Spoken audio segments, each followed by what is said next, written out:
लगातार राहुल गांधी के खिलाफ एफआईआर से लेकर केस ठोकने वाली भारतीय जनता पार्टी अब खुद घुटनों पर आती नजर आ रही है। जी हां, आपको बता दें कि जहां एक तरफ सुप्रीम कोर्ट ने सरकार को एक बड़ा झटका दिया है, तो वहीं दूसरी तरफ राहुल गांधी की एक बड़ी जीत होती दिखाई दे रही है। नमस्कार, आप देखना शुरू कर चुके हैं 4 PM न्यूज नेटवर्क और मैं हूं आपके साथ प्रगति ठाकुर। दरअसल आपको बता दें कि जहां एक तरफ भारतीय जनता पार्टी पर अब भी सुप्रीम तलवार लटकती नजर आ रही है, तो वहीं दूसरी तरफ खुद सुप्रीम कोर्ट ने नेता प्रतिपक्ष राहुल गांधी के खिलाफ दायर याचिका को सिरे से खारिज कर दिया है और सीजेआई BR गवई राहुल गांधी के साथ खड़े होते नजर आ रहे हैं। उन्हें निर्दोष साबित कर दिया है, जिसे लेकर बवाल काफी गहराता नजर आ रहा है।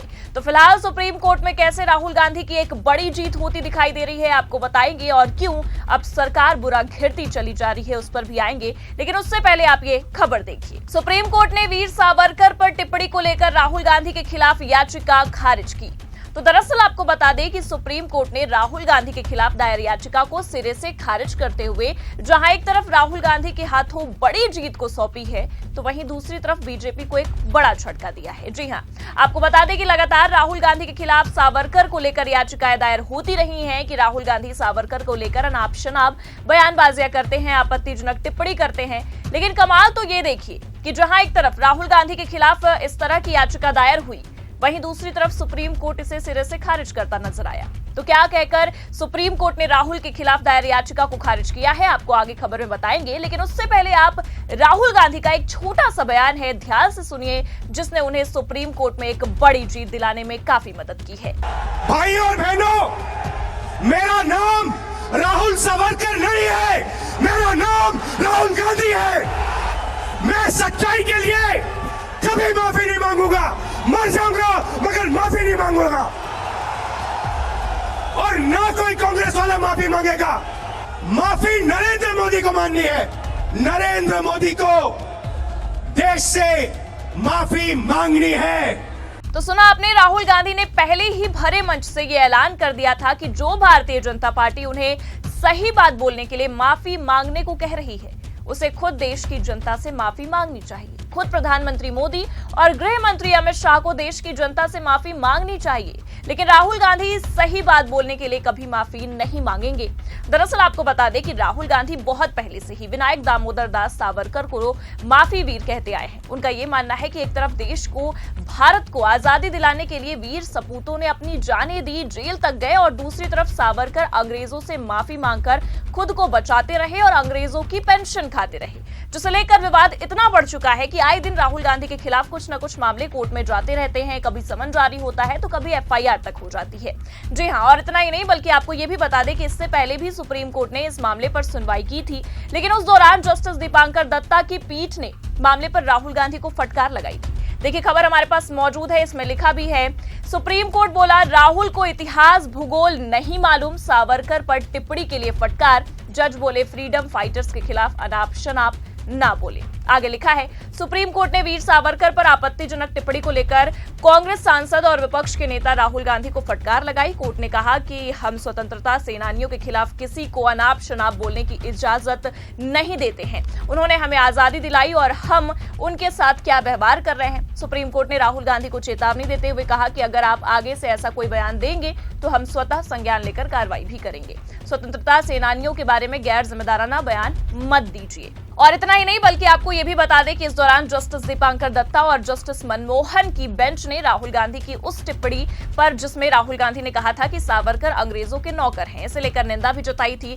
फटकारा भी था। हालांकि आपको अब बता दें कि जहां एक तरफ राहुल गांधी को 1 महीने पहले मामले पर फटकार लगाई गई थी, सावरकर मामले को लेकर लताड़ लगाई गई थी, तो वहीं दूसरी तरफ आप ये देख सकते हैं कि अब खबर निकलकर सामने आ रही है कि सुप्रीम कोर्ट में राहुल गांधी की एक बड़ी जीत हुई है। सुप्रीम कोर्ट में सीजेआई गवई की बेंच ने इसी मामले पर सुनवाई करते हुए राहुल गांधी को राहत दे दी है, और इतना ही नहीं, याचिका को ये कहते हुए खारिज किया है कि ये कहीं से भी मौलिक अधिकारों का उल्लंघन नहीं है। देखिए भास्कर की खबर, इसमें लिखा भी है, सुप्रीम कोर्ट में वीर सावरकर से जुड़ी याचिका खारिज। इसमें राहुल गांधी को निर्देश देने की मांग थी, जिससे वो सावरकर के खिलाफ कमेंट ना करें। आगे लिखा है, सुप्रीम कोर्ट ने मंगलवार को विनायक दामोदर सावरकर से जुड़ी याचिका को खारिज कर दिया। इसमें कांग्रेस नेता राहुल गांधी को सावरकर के खिलाफ नैरेटिव सेट करने और उनके नाम के गलत उपयोग को रोकने के निर्देश देने की मांग की गई थी। सीजेआई बीआर गवई और जस्टिस ऑगस्टिन जॉर्ज मसीह की बेंच ने मामले की सुनवाई की। बेंच ने कहा, याचिकाकर्ता के किसी भी मौलिक अधिकार का उल्लंघन नहीं हुआ है और इसीलिए न्यायालय हस्तक्षेप नहीं कर सकता है। तो सीजेआई गवाही की बेंच ने पूरी तरह से इस मामले पर सुनवाई करते हुए इसे पहली ही बार में सिरे से खारिज कर दिया, क्योंकि उनका यह कहना है कि इस मामले में किसी भी तरह के मौलिक अधिकार का तो उल्लंघन हुआ ही नहीं है, इसलिए इसमें न्यायालय को हस्तक्षेप करने का कोई मौका ही नहीं मिलता है, यानी कि न्यायालय इस मामले पर हस्तक्षेप नहीं करेगा। हालांकि आपको बता दें कि याचिका डॉक्टर पंकज फडनीस के द्वारा दायर की गई थी, जो कोर्ट में उस दौरान मौजूद थे जब सुनवाई हो रही थी। दरअसल उन्होंने राहुल गांधी को सावरकर के खिलाफ कमेंट करने पर सजा के तौर पर सामुदायिक सेवा करने का निर्देश देने की मांग की थी सुप्रीम कोर्ट से। और इतना ही नहीं, बल्कि आपको यह भी बता दें कि सबसे बड़ी बात तो यह है कि याचिका में राहुल गांधी को माफी के तौर पर झाड़ू तक लगवाने की मांग की गई थी। देखिए, आगे खबर में लिखा भी है, उन्होंने अपनी याचिका में कहा था कि राहुल गांधी को वीर सावरकर के बारे में गैर जिम्मेदाराना, अपरिपक्व और अपमानजनक टिप्पणी करने की आदत है। राहुल को जब सावरकर पर कमेंट करने के लिए उनके खिलाफ दायर मानहानि के मामले में दोषी पाया गया, तो सजा के तौर पर उन्हें किसी सजा के बदले एक दिन के लिए मुंबई में सावरकर संग्रहालय में झाड़ू लगाने जैसी सामुदायिक सेवा करनी चाहिए। हालांकि ये आप भी जानते हैं कि राहुल गांधी के लिए ये मामला बिल्कुल भी छोटा नहीं है, वो झाड़ू लगा सकते हैं, लेकिन सबसे बड़ी बात ये है कि राहुल गांधी ने ये कहते हुए माफी नहीं मांगा कि वो राहुल गांधी हैं, ना कि राहुल सावरकर। जो बात सच है उसके लिए वो कभी माफी नहीं मांगेंगे। लेकिन आपको बता दें कि जहां एक तरफ सुप्रीम कोर्ट ने इस मामले पर सुनवाई के दौरान सीजेआई गवाही की बेंच ने सिरे से इसे याचिका को खारिज कर दिया, वहीं दूसरी तरफ मामले पर एक अब बड़ा खुलासा होता नजर आ रहा है। जी हां, आपको बता दें कि जैसे ही सुप्रीम कोर्ट ने मंगलवार को राहुल गांधी के खिलाफ दायर याचिका को खारिज करते हुए साफ कह दिया कि इस मामले में हम नेता प्रतिपक्ष राहुल गांधी को कोई आदेश नहीं देने वाले हैं, क्योंकि ये कहीं से भी मौलिक अधिकार का उल्लंघन नहीं देखा जा रहा है।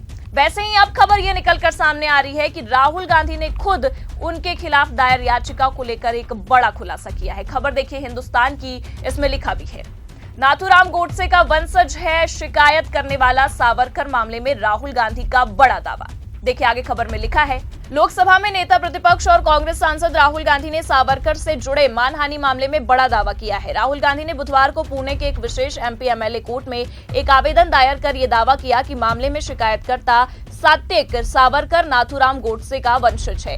इतना ही नहीं, राहुल गांधी ने यह भी आरोप लगाए हैं कि शिकायत करने वाले शख्स ने जानबूझकर अपने वंश की जानकारी छिपाई। राहुल गांधी के आवेदन के मुताबिक सात्विक सावरकर महात्मा गांधी के हत्यारे नाथूराम गोडसे के छोटे भाई गोपाल विनायक गोडसे का पोता है। तो राहुल गांधी ने एक तरफ बड़ा खुलासा किया है और दूसरी तरफ आप देख सकते हैं कि सुप्रीम कोर्ट में राहुल गांधी को एक बड़ी राहत मिली है। राहुल गांधी ने इस दौरान ये साफ दावा किया है कि जितनी भी याचिकाएं दायर हो रही हैं वो कहीं न कहीं गोडसे से जुड़ी हुई हैं और साफ-साफ याचिकाकर्ता ने जानबूझकर अपनी पहचान और वंश को छिपाया है, जिसे लेकर अब खुद राहुल गांधी ने आवेदन तक दायर कर दिया है। तो फिलहाल अब जहां एक तरफ लगातार इस मामले पर राहुल गांधी के ऊपर भारतीय जनता पार्टी माफी मांगने का प्रेशर बनाया करती थी, वहीं दूसरी तरफ खुद सीजेआई गवाही की बेंच या कह सकते हैं कि सुप्रीम कोर्ट सावरकर मामले पर राहुल गांधी के साथ अब खड़ा होता नजर आ रहा है। ऐसे में यह साफ दिखाई दे रहा है कि सुप्रीम कोर्ट ने एक बार फिर मोदी सरकार को एक बड़ा झटका दिया है और राहुल गांधी के खिलाफ चलाए गए एजेंडे को सिरे से फेल कर दिया है। फिलहाल राहुल गांधी को जिस तरह से सुप्रीम कोर्ट ने साथ दिया है, सुप्रीम कोर्ट ने राहत दी है, उसे लेकर आप क्या सोचते हैं हमें कमेंट करके जरूर बताएं। ये खबर आपको कैसी लगी लाइक और शेयर जरूर करें और अगर चैनल पर नए हैं तो सब्सक्राइब और ज्वाइन करना ना भूलें। देखते रहिए 4 PM न्यूज नेटवर्क। नमस्कार।